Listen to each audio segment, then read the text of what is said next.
Hi, my name is Mark Adams. In my junior high school, my current events teacher, Mr. Connell, had a class watch a movie called An Inconvenient Truth. That movie opened my eyes to devastating problems of our environment. Before I saw that movie, I didn't have too much insight on how much America neglected the issue. For example, the United States did not join the Kyoto Protocol, which is an international agreement linked to the United Nations framework on climate change. The main purpose of the Kyoto Protocol was to set targets for reducing greenhouse gas emissions, which include methane, but the USA did not attend. Apparently, the U.S. administration at that time decided that global warming and greenhouse gases were not a serious problem. In contrast to this official decision, Congressman Joe Lieberman once said, and I quote, "Shame on us if 100 or 200 years from now, our grandchildren and great-grandchildren are living on a planet that has been irreparably damaged by global warming, and they ask, how could those who came before us, who saw this coming, let this happen?" Fortunately, the agreement reached at the Copenhagen Treaty has done much to increase the United States' involvement in finding solutions to the global warming and greenhouse gas emissions problem. But this is a problem that involves all of us. And today I want to talk about a part of this problem that we find in our own backyard. I'm talking in particular about the garbage that ends up in our landfills. Let me begin by addressing this problem of landfills and identifying the causes for these problems, and finally, offering some ways to reduce the landfill problem, and at the same time, reduce greenhouse gas emissions and global warming. Uh, so let's first examine the problem of landfills in detail. There are three aspects to this problem that we should discuss. First, the troubling amount of trash that ends up in our landfills. Second, the materials in them. And finally, other nuisances and pollution that result from them. In America as a whole, we produce a large amount of trash, which translates into a great number of landfills. The U.S. has 3,091 active landfills and over 100,000 old municipal landfills, according to the Environmental Protection Agency in 1997.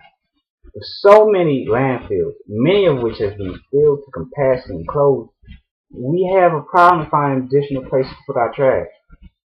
Second aspect of this problem is that in said landfills, on average, 17% of the waste nationwide, specifically food waste, according to an online article, Conate.com, suggests that the waste rotting in the landfills contributes to global warming. One might ask, what does the connection between organic waste, or better yet, table scraps and global warming have to do with global warming, really?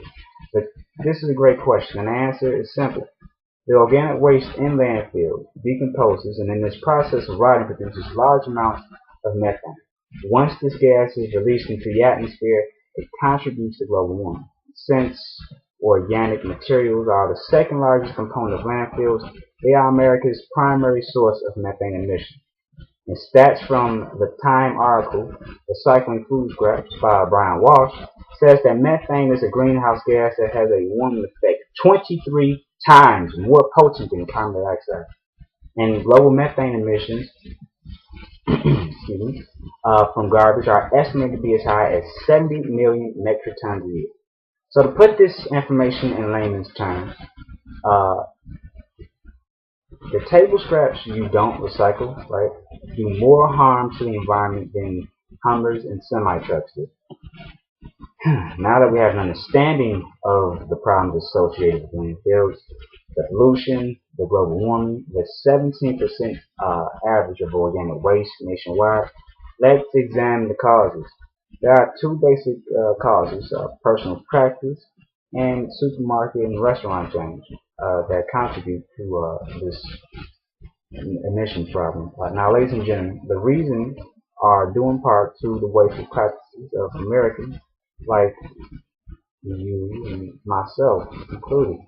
More than 40% of all food produced in America is never eaten. And according to research by former University of Arizona anthropologist Timothy Jones for an NPR interview from from November 27, 2006. That amounts to more than 29 million tons of food waste each year, or enough to fill the Rose Bowl every 3 days. In the same way as preceding cause, our American culture is in some ways just as devastating, if not more. In America, we have a plethora of traditions and holidays that use food in excess as a staple. According to the previously cited article at Codenator.com, because America produces so much, twice as much food, is needed per person, Thanksgiving celebration of abundance seems outdated. Yes, we cherish this holiday, but we had more to give thanks for if we valued food more and made better use of our access. As a symbol of American abundance, Thanksgiving hints at just how much food there is to squander. Moreover, supermarket and restaurant chains exploit wasting food worse than any single entity in the country. According to a New York Times article, one country's table scraps another country's meal, published May 2008, 27% of food available for consumption is wasted by supermarket and restaurants, grocery stores discard products because of spoilage or other minor cosmetic blemishes. Restaurants throw away what they don't use. So therefore, we now observe that the causes which result in these wasteful practices stem from practices that involve tradition in supermarket and restaurant chains. Now that we understand this problem and its causes, let's look at some solutions, right? So ultimately, by prohibiting organic waste in landfills, we can help greatly reduce global warming, and the following are procedures on how to go about doing that. Nationwide, city and state government can make strict laws on how waste should be handled in landfills. A reporter named Kathy Lane from Greenwire stated that the city of Toronto since 2002 has had an organic waste program called Green Bin, which keeps a third of the city's residential garbage out of the dump, thus reducing the emissions of methane. Furthermore, any methane resulting from organic waste is used to produce electricity that is sold to a power plant. Also, the city uses its waste to make compost in its parks. Another city, I may add, that is taking strong steps to control organic waste is San Francisco. According to an October 21st, 2009 NPR report by David Groen, tossing food scraps in your garbage has been made a crime in San Francisco. This is the first law in the U.S. to mandate that all residents, businesses, restaurants, apartments, and condos compost their waste. The compost is then sold to Bay Area farms and vineyards. We need more cities and states to follow the lead of Toronto and San Francisco. But we don't need to wait for cities and states to implement such laws. We can personally do our own composting.